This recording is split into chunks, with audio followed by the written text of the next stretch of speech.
Everyone, thanks for joining me. So I have a finished Boro built, Boro influenced, Sashiko stitched patch or coaster or block to quilt, possibly if you want to make your own Sashiko stitched quilt. So this is a frayed piece right here.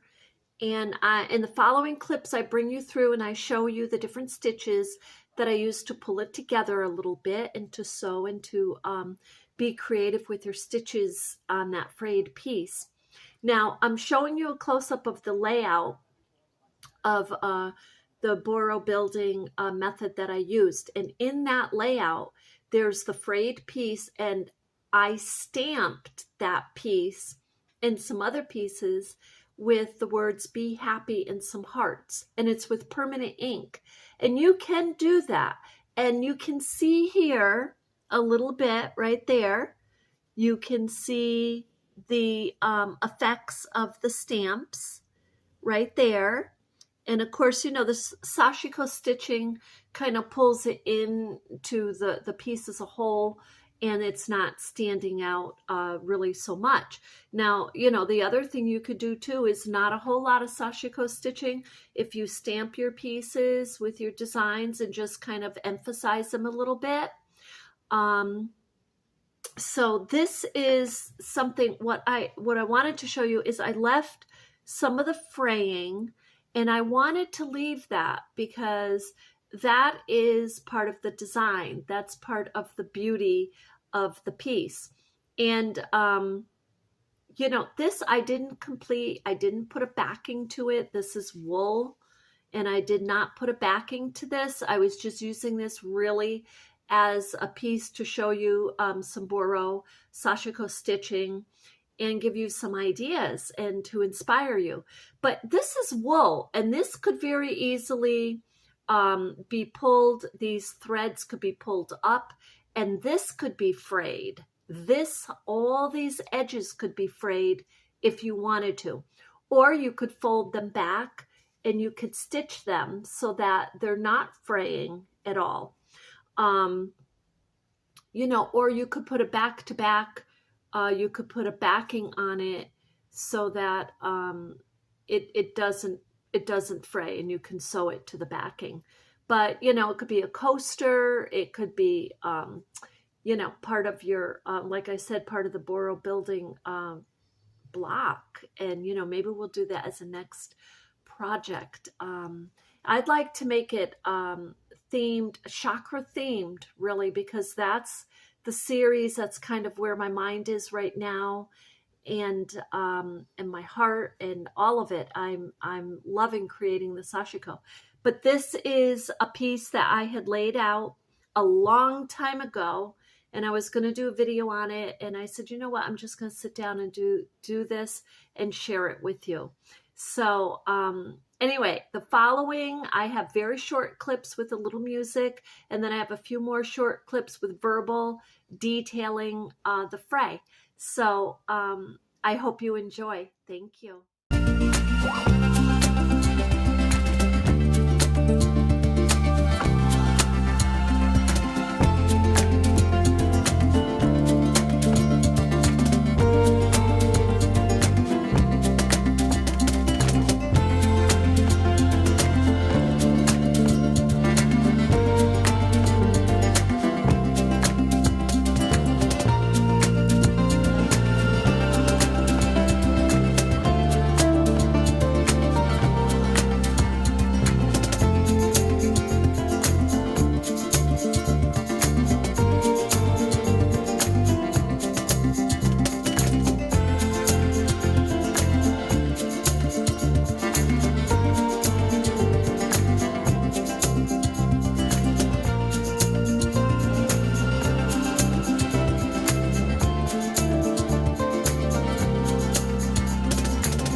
Okay, so this piece we started out stamping the fabric, and not necessarily that you would see every single letter and word as you're doing the Sashiko stitching, but for an effect that's there, part of the piece. So what we're going to do next, this is where the fray is, and you can't really see it really well with the threads being used. So what I'm going to do is use red. I'm going to use red and show you how I'm going to continue, like I was just going across here, but I'm going to show you how I kind of jump from this side of the fray over to this side of the fray and go back and forth. So that's kind of what pulls it together a little bit, and then you can do little Sashiko stitching on these threads. So we'll continue. Okay, so see, I'm going crisscross. I'm going on either side completely of the fray. I'm not going through the fray. So I'm going on either side. And that's just pulling it.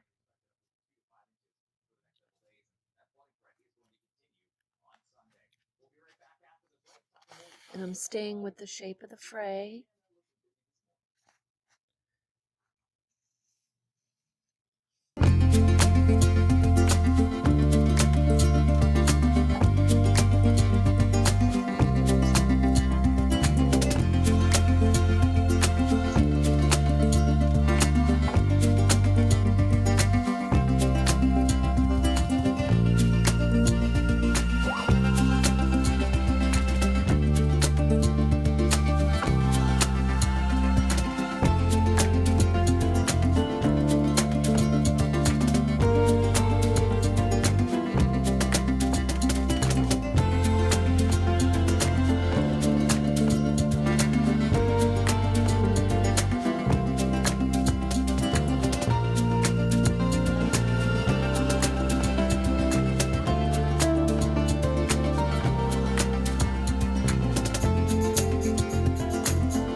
Okay, now after you've done like a ladder or lattice effect where you're going stitching on either side of that fray, and you have these, you've gone back and forth like that, and you're just going to finish this at the bottom. Then you can get really creative. Now you can find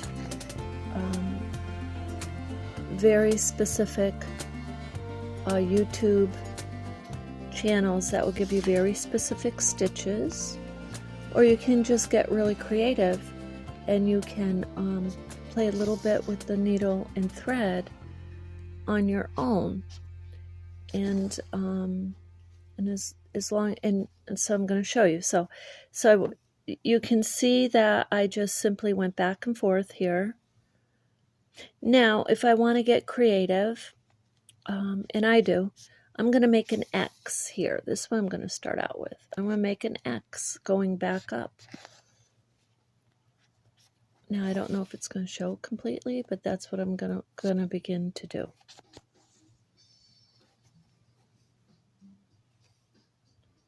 So a little bit of an X there. I'm going to make another X. And these are actually specific stitches that they use in Sashiko. use an embroidery. You can see the X. So this gives it its, you know, whatever you like, your style. So I'm going to do one more X because I don't have I'll have to get more yarn. And what I might do is just emphasize these X's as I go along. I'm staying right with the shape of the fray. Okay, so this one I'm going to consider done. Now the fraying here, I want that fraying to show because that's part of the artistry of this piece and in Boro and Sashiko stitching. So, you know, this is Boro built where you were placing pieces on top of pieces. And the frayed piece is something I added. So I'm going to leave this like this. Now, this could be a patch. It could be a coaster if you put you want to put a back to it. And, you know, it could be a block to a quilt that you're building, your Sashiko quilt. And, you know, maybe we'll do a project like that and build our blocks. That would be a great project to do. But this is a nice way to begin with a small piece.